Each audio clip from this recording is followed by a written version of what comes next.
In this chapter, we'll take a look at how linear transformations can be encoded as matrices, and then many of the questions that we have about linear transformations can be computationally attacked just by looking at the numbers in the corresponding matrix.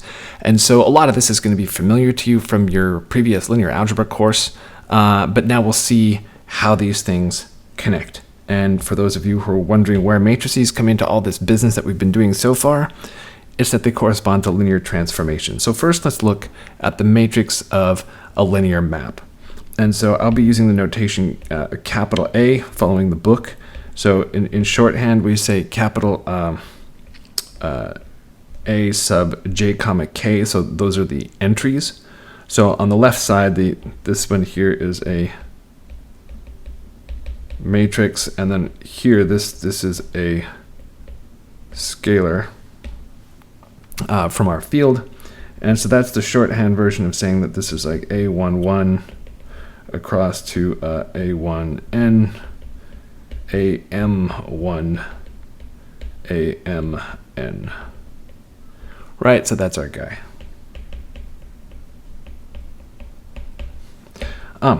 So the way that we convert a linear map to a matrix is to look at what it does to a basis. So you can't write down the matrix until you've fixed a basis. So to define, let me write down some of the stuff I just said. So to define a linear map,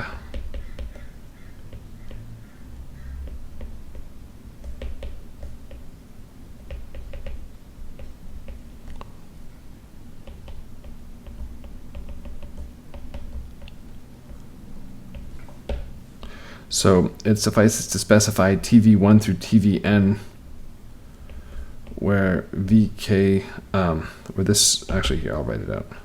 V1 through Vn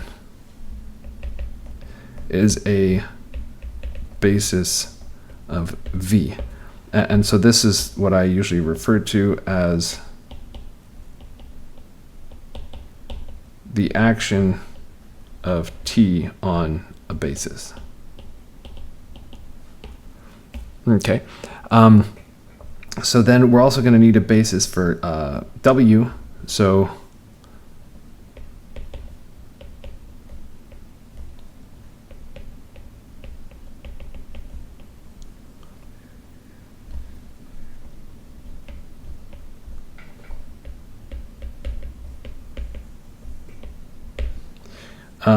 and actually I like that notation, so I'm going to go and I'm going to take the same thing. So B sub capital V, that'll be my list, which is a basis for V, and B sub capital W, that'll be my basis for W.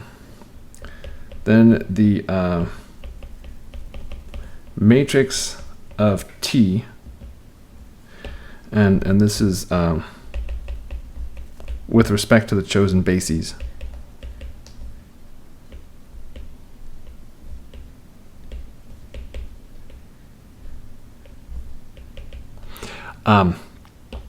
Is defined by saying that T of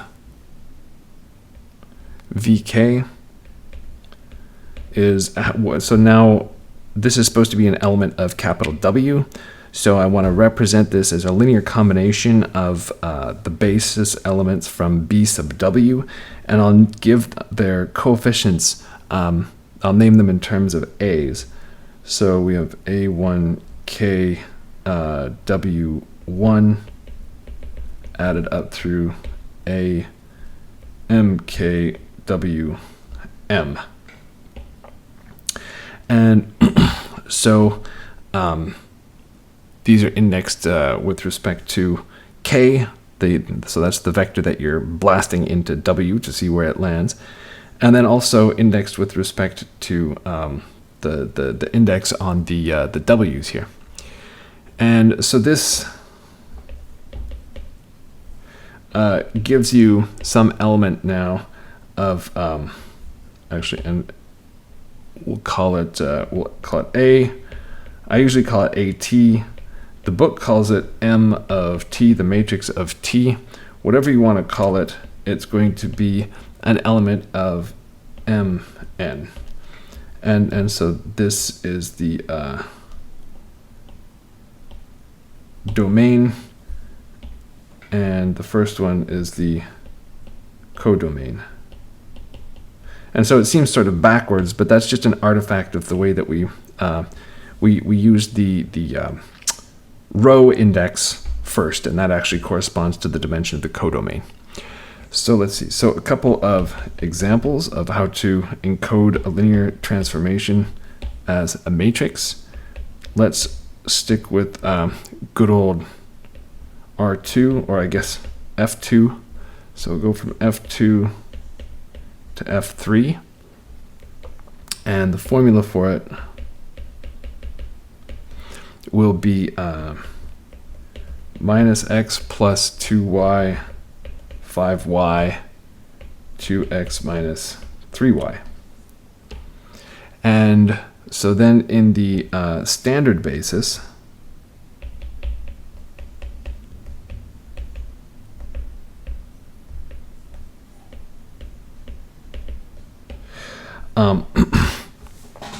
so we are we have that the matrix of T is negative 1, 0, 2, 2, 5, minus 3.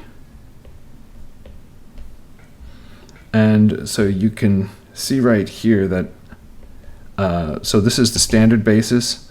So V1 is going to be 1, 0, and V2 is going to be 0, 1.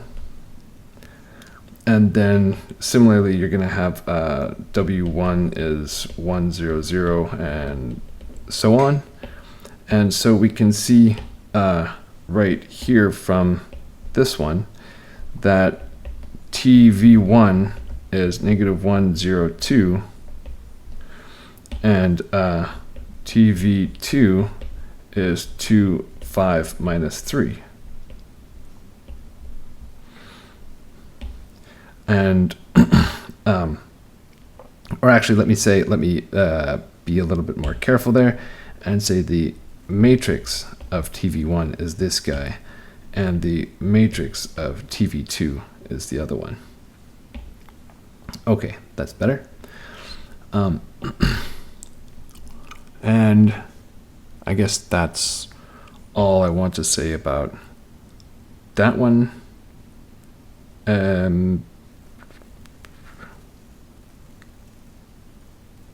Yeah, I guess one last thing I could say is that this this one right here, these are the coordinates for 2W1 plus 5W2 minus 3W3. Okay. All right, good enough. And one other example.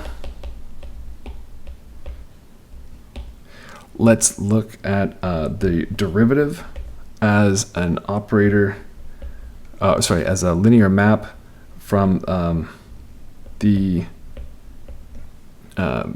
polynomials of degree less than or equal to 3 down to the polynomials of degree less than or equal to, actually, you know what? We can do f. We don't have to restrict it to r. Costs nothing. Okay.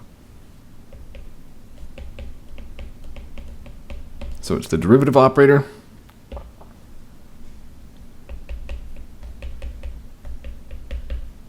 And so I'll take the standard basis for the polynomials. So this is 1x, x squared, and oops, so on. Then the matrix for the derivative is going to be the one, so let's see here. So now constants are going to get killed by the derivative, and this column here corresponds to the fact that linear ones, the coefficient remains, so it comes with a 1, but everything gets bumped down 1 power, so that's why it's in the second column. And then for quadratics, they get multiplied by 2 and shifted also by 1 power. and then the cubics get multiplied by 3, and then they get their power decremented. So it's going to look like that.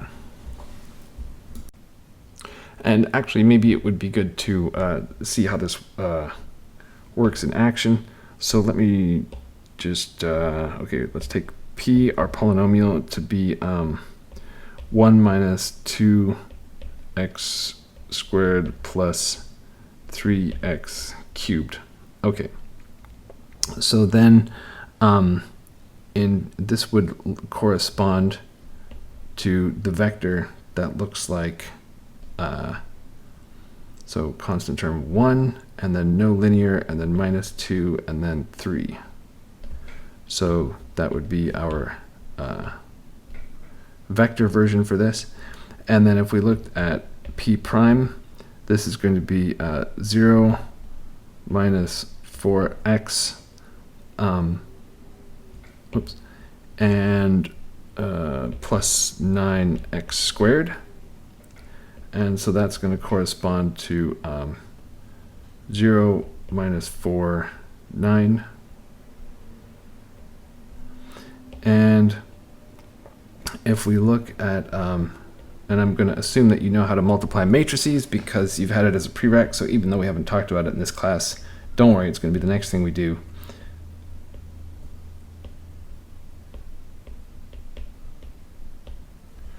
So when we do this multiplication, what's going to happen? So from the first one, we're going to have, oh, actually, you know what? Here, let me use a highlighter. There we go, perfect. So this guy, the dot product of those two is going to be 0, because those zeros, these zeros are going to kill off the first, third, and fourth, and then this one will die when it hits this 0 right here. So all in all, we get 0. And then when we do the next one, so multiplying, doing this dot product here, then the 2 will collide with the minus 2, and we get minus 4. And then when we have the last one there, the 3's are going to collide, and we'll get that 9 down here, and lo and behold, same thing.